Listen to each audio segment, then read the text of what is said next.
过来带大家来看国际的大代志哦。德国南部一个城市初二的时阵，有一台车冲对人阵，造成一个人死亡，7个人受伤。驾驶随后警方抓起来，也经过初步研判，这是一件意外。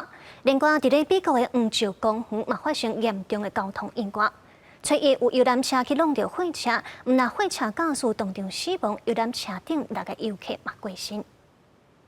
在德国南部斯图加特市中心的奥尔加艾克区，这台冲浪的乌车卡伫咧电车站的菱形道顶头，现场正混乱。当地时间初二尾暗，这台车突然间向规定人的所在冲过去，造成真侪人受伤，其中一位46岁女性伤势严重，送医了不幸死亡。警方到现场了随逮捕驾驶，因为德国自2024年底以来经历过几多件汽车冲浪规定人的攻击事件，所以安全单位正重视这件意外。警方初步调查，认为这件代志不是挑工的攻击事件。Bisher zum Sachverhalt wissen ist, dass ein Fahrer einer schwarzen Mercedes G-Klasse von der Olgastraße in die Hohenheimer Straße abgebogen ist und dort dann in den Fußgängerüberweg in mehrere Personen gefahren ist. 警方把这个驾驶抓回去侦讯调查案情，这件车祸造成当地交通大乱。消防部门出动几多台救护车到三共救援，把受伤的人送病院。